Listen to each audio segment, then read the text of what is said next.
Well, let me start off by giving you a little more clarity about why we closed our physical services this past weekend. Starting on Thursday afternoon, I watched a press conference given by the New Mexico Governor's Office announcing that in-person schooling would be pushed back statewide until after at least Labor Day. While that decision did not dictate our actions directly, we knew it wasn't exactly reassuring news, especially since we're expecting another announcement on potential statewide restrictions for August sometime this week. The very next day, on Friday, we got word that one of our staff members had tested positive for COVID. Earlier in the week, before that person knew they had the virus, they were in close contact with about a dozen other staff members. Once we received the positive test, we got in touch with everyone who had been in close contact with this person and asked for them to be tested. We were hoping that we could get a rapid response test that would give us a negative or positive result in about 3 hours, but no one in town had that type of test available. One entire team that's pivotal in us pulling off our weekend services had to be tested for COVID.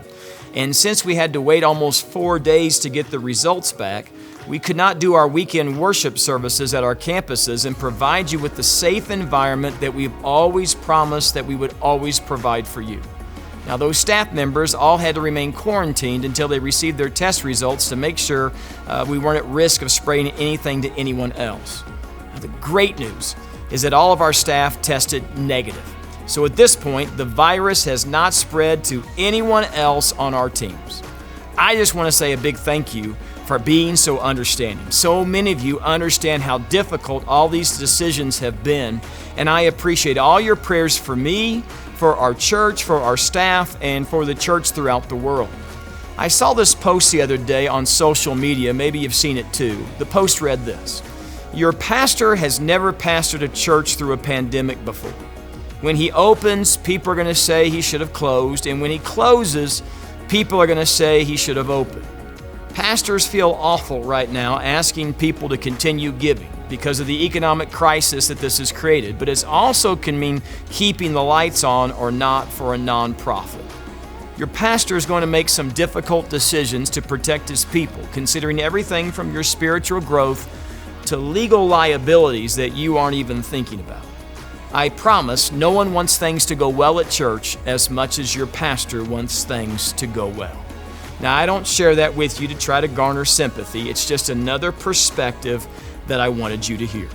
Now, even though we're putting a pause on our physical services, the church is still open. We have small group meeting all the time, social distancing in our parking lot every night of the week. Other small groups are meeting online in driveways. Living Free is still having their recovery groups at every campus where we have physical locations. And our Rise Young Adult Ministry is still meeting Monday nights at 7 o'clock at the Riverside campus with social distancing and mask in place. Let me share with you a couple of more exciting things that your church is doing right now.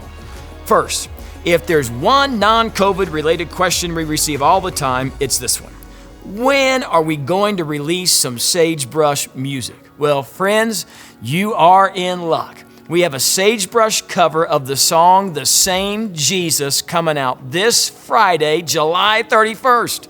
You can stream it on Spotify, Pandora, or Apple Music, or spend $1.29 and purchase a copy for yourself, or better yet, buy a copy and share it with a friend so they can enjoy it too. Our team has worked so hard on this song, and we can't wait to share it with you. Now listen, last time we put a song out, which was a couple of years ago, you guys bought it up, and we ended up in the top 10 on iTunes, and I'm expecting you to do it again. So download that song and support your church.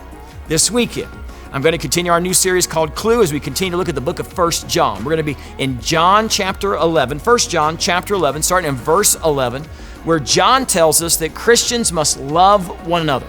We have a great service planned, so don't you dare miss it. Now, if we were meeting for our worship services in person, we were going to be giving out these wristbands that you see on my wrist that say "Love All, Serve All." On the inside is a reference to a verse of Scripture, Matthew 22, 37 through 40, where Jesus says that the greatest thing that we can give our life to is to love the Lord our God with all of our heart, with all of our soul, with all of our mind, and with all of our strength, and to love our neighbor as ourselves. So how in the world do we get these bracelets onto your wrist? Here's what we're going to do. At all of our Sagebrush physical campuses, starting this Monday from 8:30 to 5, we'll receive any non-perishable food items that you want to donate to help needy families in our community. There will be signs on our campuses to tell you where to drop the food off at, and we will give you your bracelets then. You can drop your food items off Monday through Friday from 8:30 to 5 at your campus from August the 3rd to August the 24th. Now, this excludes Los Lunas and Belize because we weren't able to get the bracelets to Belize, and we don't have a permanent location for our Los Lunas campus. For our Farmington folks, you drop off your food items at the Farmington campus offices. In addition, on August the 18th and 19th, we'll have a blood drive at the Riverside campus, and on August 20th at our Santa Fe campus. So if you're willing to come out and give some blood, the blood bank folks will administer an antibody test to see if you've had COVID or had the antibodies necessary to fight off the virus, and they'll do that test for free. I'll give you more updates as we get closer to that event. All right, one more thing. Our partners in Nicaragua called us last week, and we have the opportunity to build another church in that country. Because of your generosity, we're able to send $50,000 to secure the building. And this building will be used by our partners to feed children, to have worship services, and to serve as a medical facility for the people who live in that community. Do you understand the difference that you're making? I'm so proud to be your pastor and so proud of a church that's bigger than just weekend worship services. You are making an impact all over the world. So the next time you're at the grocery store, pick up a few extra non-perishables and bring them by the church and get your Love All, Serve All wristband. I'll see you this weekend online or on TV.